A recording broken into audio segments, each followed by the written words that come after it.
Hello, my name is Adam Tyson, and I'm here to show a Pong tutorial that I made using pygame.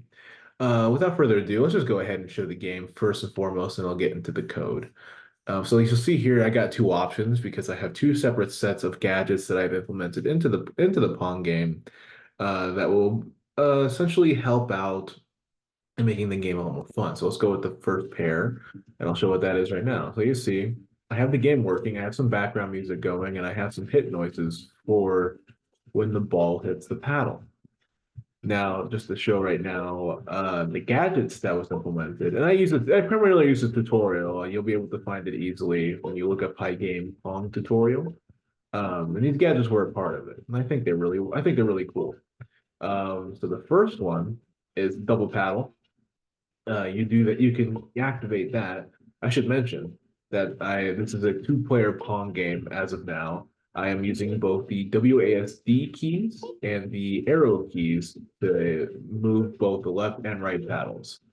To activate the double paddle, you hit either A or the left arrow key, and you will get the double paddles gadget for both. And then I have another one for when you hit D or when you hit the right arrow, which is you'll see it gets a little white circle there. It is essentially a ball speed multiplier that when it hits the paddle, it makes the ball go faster and straighter. So if you needed to get a score point, say you're down 2-0 like I am right now, you hit that button and you try your best you try your best to get into the other side of the opponent. Um, so let's just try to see if I can win here. Nope. Well, there you go. Player 2-1. I still need to work on that end title card. I don't know why, but I'm having a hard time trying to get that to work properly. But nonetheless, let's go ahead and show you guys the second pair.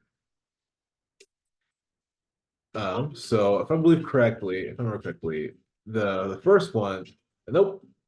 So this is the clone ball one. This is what you have when you activate the right arrow key or the right arrow key or D, and essentially replaces the speed up from the last game.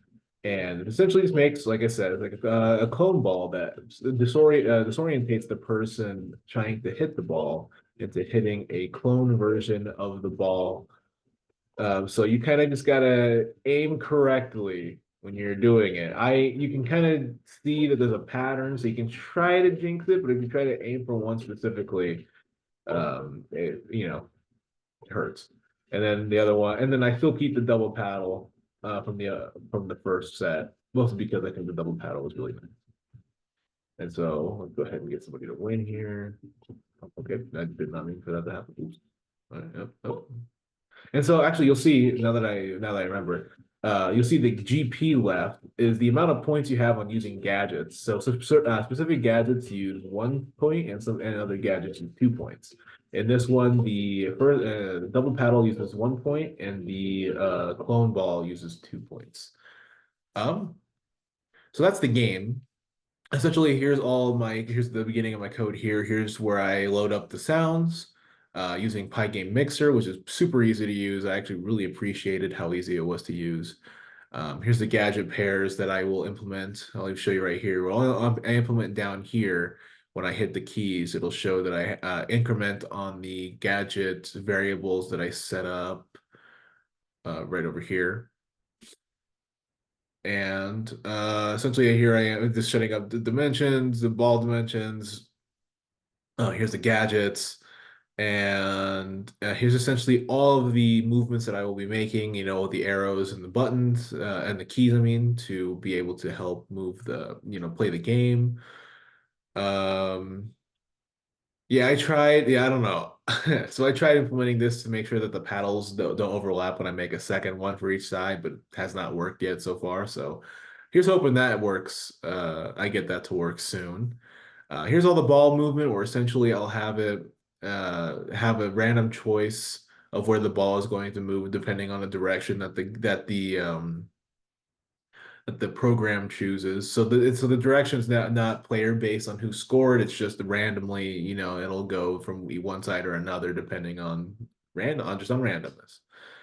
And then these angles here you'll see are also they're chosen from a random set from the list of 0, 1, and 2. And the program will randomly choose one of those and it'll send it to a specified angle that the player will then have to hit. Here's paddle movements. Here's paddle collisions with the ball. Here are the gadgets where if you have, if you depending on the pair that you select, that it'll play different gadgets, movements, scoreboard. Scoreboard is pretty easy to make actually. It's just a bunch of just trying to get it right on the screen. Um, yeah, ball movements, and then here's all the drawing of the objects. Here's the dummy ball. Here's the ball. Here's the paddle. Second paddles for the gadget. And then here's the end screen right here for who the player wins. The reason why I have such a problem with it is because I have run equals false. It's all running on a while loop, and I know I need to fix that. I know I need to get that and I need to get these into functions, and I most certainly will in the future. Um, that's pretty much all I have for you guys. Thank you guys so much for watching.